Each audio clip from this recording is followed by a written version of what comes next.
ብዙ ችግር ስለምሰማ ጭንቅላቴ መያዝ አልቻለም። ሞልቶ እየፈሰሰ ነው። ስለዚህ አንዴ ቆይ እሺ ቆይ እኔ ስጠይቅሽ አንቺ ትነግሪኛለሽ። እሺ ዱባይ ከመጣሽ 17 ዓመትሽ። ዱባይ 17 ዓመት ኦኬ። ከዛ የመጀመሪያው ቤት ስንት ጊዜ ሰራሽ? እኔ እንዲህ ቤት ነው እኮ የሰራሁት እኮ መጀመሪያ ቢሮ ከመመለስሽ በፊት ታገር እንደመጣሁ አንድ ቤት ከሆነ ታዩ አንድ ቤት 10 ዓመት ሰራሽ። አንድ ቤት 10 ዓመት ሰራሽ አይደል? ታገር እንደመጣሁኝ አንድ ቤት ነው የገባሁት እኮ እዛው ቤት 10 ዓመት ሰራሽ። አዎ ከ10 ዓመት በላይ አሁን ሆነ። ወይ እየጻፍኩ ነው ማርያም እንዴ። እሺ አጠገብሽ የሆነ ሰው እንደዚህ በይ እያልሽ ነው የምታወሪው? ኖ አይደለም ውዴ፣ እኔ በእኔ ስለገባች ነው እንጂ አይደለም። እኛ ጋር ስላለች ነው ልጅቷ። ለምን በራሷ ቲክቶክ አልመጣችም? በራሷ አላስገባሻትም? ሀቡ ስንት ጊዜ አስገቢ በአላሽ ብለሽ ማቃችሁ ይመስላችኋል? እኔ በጣም የሚገርመኝ ምን እንደሆነ ታውቃላችሁ? በራሴ መጥቼ አላስገባሽኝም፣ በጓደኛዬ ስመጣ አስገባሽኝ። እድሏ በጓደኛሽ ገባች እንጂ እኔ እኮ አላቃችሁም፣ አልለያችሁም። እሺ በራሷ አስገቢያት። የሁላችሁ አዳምጡኝ። ችግር ላይ ነኝ ብሎ የጻፈው ሰው ኮመንት ላይ እድሉ ተስቦ ይገባል። እዚህ ቤት ገስት አይከፈትም። ሪኩዌስት ተልኮ አክሰፕት አላረጋችሁም ልትሉ አትችሉም። ኮመንት ላይ ችግር ላይ ነኝ ብሎ ይጽፋል። ኮመንቱ የታየለት ሰው ኢንቫይት ተደርጎ ይገባል እንጂ እኔ ከማንም ሰው ጋር ፐርሰናል ችግር የለብኝም። እሺ አሁን በሱ አካውንት አስገቢያት ቤት ነው። አዎ ቆይ በሷን ጨርስና ከዛ የራሷን ቲክቶክ ትመጣና እኔ የራሷን ቲክቶክን ማየት ፈልጋለሁ። እሺ አንድ ቤት 10 ዓመት ሰራሽ። ቆይ አንድ ቤት 10 ዓመት ሰራሽ። የስንት ዓመት ደሞዝ ተከፈለሽ?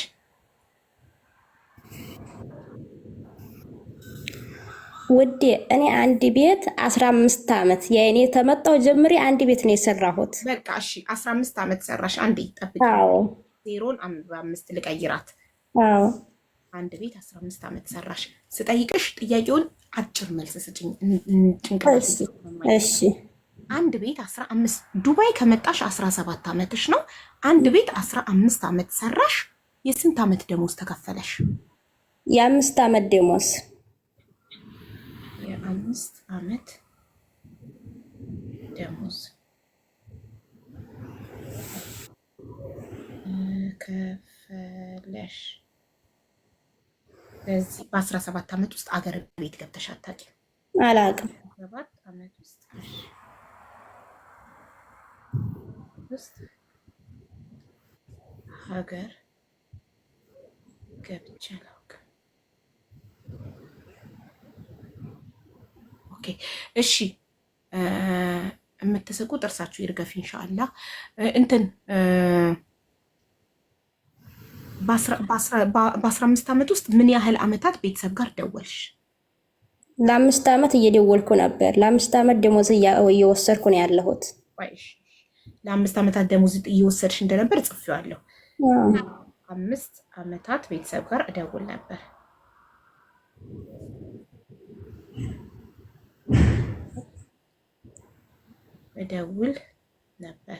ከ5 ዓመት በኋላ ስልክሽን ተቀምተሽ ነው ቤተሰብ ጋር መደወል ያቆምሽው? እኔ ተፊቱን ስልክ የለኝም ነበር፣ በእነሱ ነበር የምደውለው በሰዎች። ከ5 ዓመት በኋላ አናስደውልም ብለውሽ ነው? አናስደውልም አለችኝ።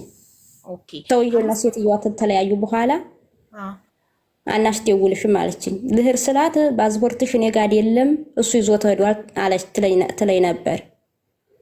ፓስፖርት ያልቋል፣ ኢቃማ አላሰሩልኝም፣ እኔ ጋር የለም ፓስፖርትሽ፣ ሰውየው ይዞት ሄዷል።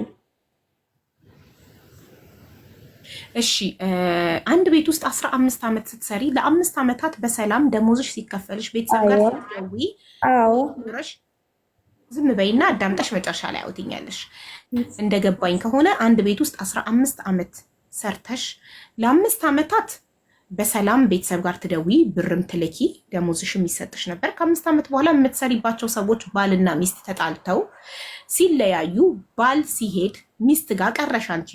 ሚስትም ፓስፖርትሽ ባሌ ይዞት ሄዷል፣ ከዚህ በኋላ ቤተሰብ ጋር አትደውይም ብላ እንደማገት ያለ ደሞዝ 10 ዓመታትን ቤተሰብ ጋር ሳታስደውልሽ ደሞዝ ሳትከፍልሽ 10 ዓመታትን አሰራችሽ። ትክክል? ትክክል። እሺ ደሞዝሽ ስንት ነበረ? በ800 ነው የመጣሁት።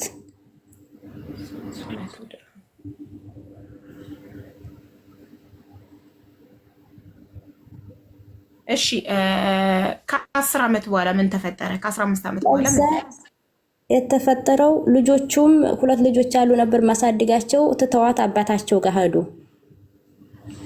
አድገው ያሳደግሻቸው ልጆች ከ10 ዓመት በኋላ አድገው ወደ ተፋቱት ወደ አባታቸው ጋር ሄዱ፣ የምታሳድጊያቸው ልጆች። ስለዚህ አንቺና ሴትዮዋ ብቻ ቀራችሁ ቤት ውስጥ? እንደዛ ነው። እኔና ሴትዮዋ ብቻ ቀረን ቤት ውስጥ። ኦኬ እሺ። ከዛስ? ከዛ ሰውየው አንድ ጊዜ መጣና ሰውየውና ልጅቱ ተቤት አወጡኝ። ወጣሁኝ ተሷ ጋር ማለት ነው። ማለት አውቂ ማለት ሴትዮዋ ሳታቅ ነው? ሴትዮዋ ታጣቅ ግን ሴትዮዋ ማወቀች። ከዛ መጀመሪያ ከመጀመሪያው ከማውቋ በፊት ሴትዮዋ ሳታቅ መጥተው ወሰዱሽ? አባትና ልጅ የፈታት ባሏ ማለት ነው። ከተፋቱ ከ10 ዓመት በኋላ መጥተው ከልጁ ጋር ወስደው የት ወሰዱሽ? እምባሳት ወሰዱኝ። አቡዳቢ እምባሳት አቡዳቢ ኤምባሲ ወሰዱሽ። ኦኬ እሺ። ኤምባሲ ወስደው ለኢትዮጵያ ኤምባሲ ሰጡሽ? ሰጡ ለኢትዮጵያ ኤምባሲ። ከዛ ለኢትዮጵያ ኤምባሲ ሄዶ ነገርኳቸው ሁሉንም። የ10 ዓመት ደሞዝ እንዲያልተወሰድኩኝ፣ እንዴት ተከለከልኩኝ፣ ቤተሰብ ጋር ወጭ አላቅም ነበር። ሁሉንም ነገርኳቸው። ከዛ ምን አሉኝ? ፓስፖርትሽ ቀራማ ብዙ ቀራማ አለው። ይሄን ሁሉ ዓመት ኢቃማ አላሰራሽም። አሁን ወደ ክስ ልንጀምርልሽ ወደ ፖሊስ ጣቢያ ብንወስድሽ አንቺን ነው እንጂ ይዘውሽ አገርሽ የሚጆርሽ ምንም እጅሽ ላይ ታይሽ እኛ ምንም ማድረግ አንችልም አሉኝ። ኤምባሲ ነው ይሄንን ያለሽ? አዎ።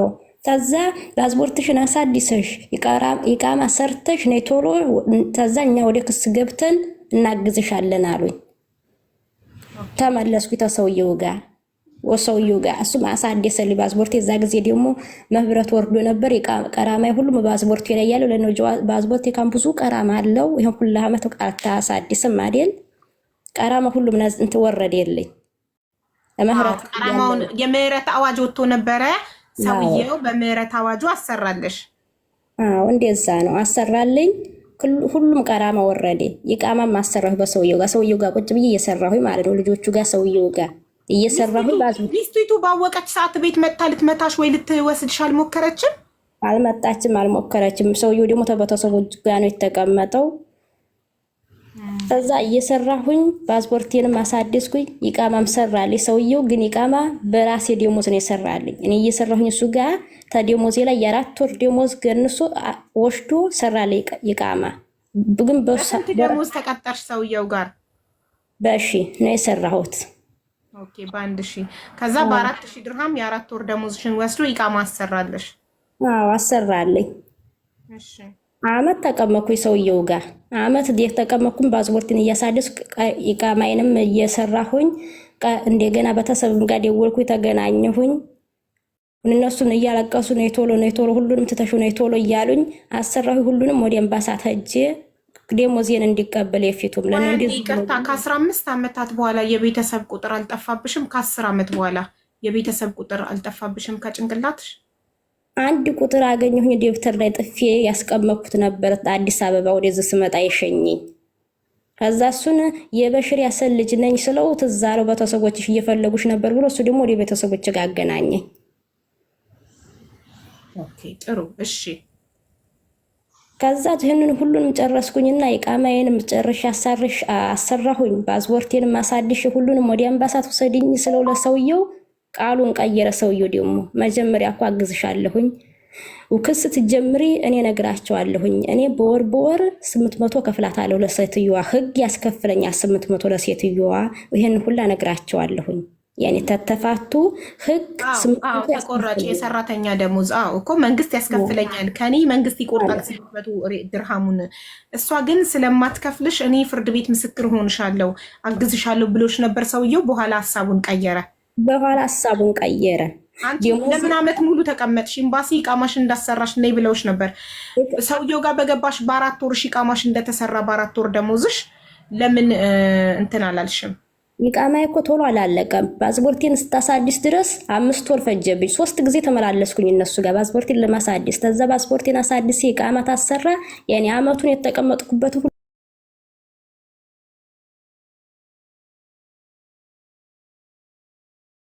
አለሁ ክስኔ ለራሴ አለኝ።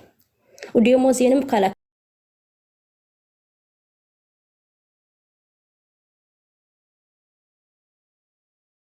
ጨርሱልኛል ስለው ሰውየው እምቢ አለኝ። ስናገረው ደሞዜን ስለው ለምንድን ነው የምትናገሪው? እዛ ሚስቴ ጋር ቁጭ ብለሽ የለ እንደ 10 ዓመት ዝም ብለሽ እኔ ጋር መጥተሽ ለምንድን ነው የምትናገሪው? ለምንድን ነው ደሞዜን እያሽቦርቦር የምጨቀጭቅኝ? ዝም አትይም ወይ? ተዛ ለ2 ቀን መታኝ። 3ኛው ቀን ድረስ ፖሊስ ጣቢያ ደወልኩኝ። መታኝ ሰውየው ደሞዝሽን ስለጠየቅሽ ደሞዜን ስለጠየቅኩኝ ወንባሳት ውሰደኝ እንዲያልከኝ ወስዲሃለሁ ብለኸኛ የለም ወይ? ውሰደኝ እዛ እነሱ ሲጨርሽ ነው ቶሎ ብለውኝ የለ እንዴ ክስ እንዲጀምሩልኝ ውሰዲ ብለኸኝ የለም ወይ? ውሰዲ ስለው መታኝ። ለ3ኛው ቀን ለፖሊስ ጣቢያ ደወልኩኝ። ወዝም ጓደኞች ያክስቶች ልጅ ነበሩ ተገናኝቻቸዋለሁኝ። እነሱም ጋር ደውዬ ገዙኝ ብዬ አስወጡኝ። እምባሳትም ደውዬ አስወጡኝ። ገዙኝ ሰውየው ሊገለኝ ነው ብዬ ተዛ ምን አለኝ? ተዛ እምባሳት ያለው እንደምንም ብለሽ ውጪ ተዛ ቤት፣ እንደምንም ብለሽ ውጪ፣ ሁሉንም ትተሽ ውጪ ተዛ ቤት፣ ህይወትሽን ይዘሽ አገርሽ ግቢ ቤተሰቦችሽ ጋር አለኝ። ተዝ ጓደኞች እዚህ አሉት፣ ያክስቶችም ልጆች እዚህ አሉት። ፖሊስ ጠርተው በግዴታ ተቤት አስወጡኝ። ፖሊስ ነው ያወጣኝ ተቤት። ፖሊስ ሰውየውንም ይዘውት ፖሊስ ጣቢያ ታስሮ ከዛ ሰው ክስም እዛም ነገርኳቸው። ሁሉንም ሲጠይቁኝ ሰውየውም ለ4 ቀን እንደዚህ ታስሮ ነበር ክስ ቤት። ግን ክሱን የጀመርኩት በ2 መንገድ ነው። አንደኛውን ክስ የጀመርኩበት የ10 ዓመት ደሞዝ የከለከሉኝን፣ አንደኛውን ደግሞ የሰውየው የደበደበኝ ነው። ይሄንን ነው ክስ የጀመርኩት በ2 መንገድ ነው። እንደዛ አሉኝ። በ2 መንገድ ነው ክስ ማረግ የምችው ብለው ሰዎቹ፣ እኔ በ2 መንገድ ነው ክስ ያረኩት። ግን ሁለቱም በሰውየው ስም ነው።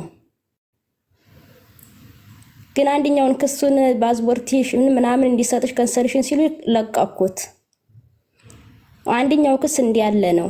የትኛውን ክስ አነሳሽው? የትኛውን ክስ?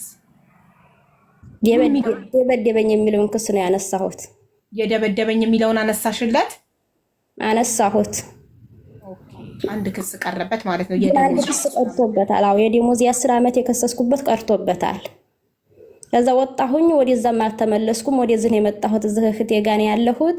እዚህ ተመጣሁ በኋላ ሰውየው ደወለልኝና እኔ ሰጥቼሽ የለም ወይ የ10 ዓመት ደሞዝሽን 100 ብር ሰጥቼሻለሁኝ። ስልክ ሰርቀሽ 14000 ብር ሰርቀሽ ሄደሻል። ጠፍተሽ ነው የሄድሽው። እንደዚህ ብዬ እኔም ክስ አረግልሻለሁ አለኝ።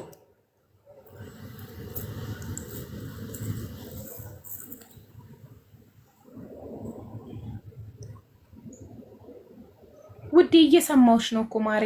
ምን ሆንሽ? እንደዚህ ታረጊ በሆነ እኔም ክስ ጀመርኩት። ይሄው ክስ ደግሞ እንትን የጀመርኩት ብዙ ነገር ጣጣለው። እምለዝህ ነው የፈለኩሽ እገሽኝ። እኔ ሀገሬ መግባት ነው የፈለኩት። ቤተሰቦችም እዛ እያለቀሱ ነው ቶሎ እያሉ እኔ ቤተሰቦች እናትና አባቴን ማየት ፈልጋለሁ። አልሐምዱሊላህ እስካሁን ድረስ አሉ እየጠበቁ ነው። ግን አሁን የሚፈጠረውን አላውቅም። አይናቸውን ድምጣቸውን እንደሰማሁኝ አይናቸውን ማየት ፈልጋለሁ። እኔ ሀገሬ ነው መሄድ የምፈልገው። እገሽኝ ማሬ። ክስ ፋይል እኮ ክስ የከፈተ ሰው እኮ ክስ ከሳሽም ሆነ ተከሳሽ ፋይል ሳይዘጋ እኮ ከኢማራት መውጣት አይችልም። ክሱን መጨረስ አለብሽ እኮ አንቺ። አዎ እኔማ እንደዚህ ነው የምለው። እሱን ጨርሼ ገንዘቤን ይዤ ሀገሬ መሄድ ነው የምፈልገው። ግን ይሄን እንዴት ብዬ ጀምሬዋለሁኝ። ግን እንዴት እንደሚያልቅልኝ እንዴት እንትን የምለው እንቺ አስረጅኝ። አንቺ መሳፈር አትችይም። ክስ ከፍተሻል፣ ፋይል ከፍተሻል። ከፍቻለሁ። በፍርድ ቤቱ ስቴፕ መሰረት ፍርድ ቤቱ በሚሰጥሽ ቀጠሮ ስልክሽ ላይ በሚገባው ሜሴጅ መሰረት ዩኤኢ ፓስሽ ላይ እየተከታተልሽ በቀጠሮ መሰረት እየሄድሽ ፍርድሽን ትከታተያለሽ።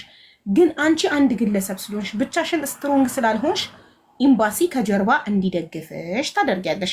እንዴት አትይም? ኤምባሲ ኢቃማ ይዘሽ ከመጣሽ እናግዝሻለን ባላችሁኝ መሰረት ደሞዜን መስዋዕት አድርጌ ይኸው ኢቃማዬን አሰርቻለሁና ከጎኔ ቁሙ ትያለሽ። ኤምባሲ ሄደሽ አልኳቸው አልኳቸው። ይሄን ሁላ እንትን እኛ እንዴት አድርገን ነው ይሄን ሁላ አመት የ10 አመት ደሞዝ እንዴት አድርገን ነው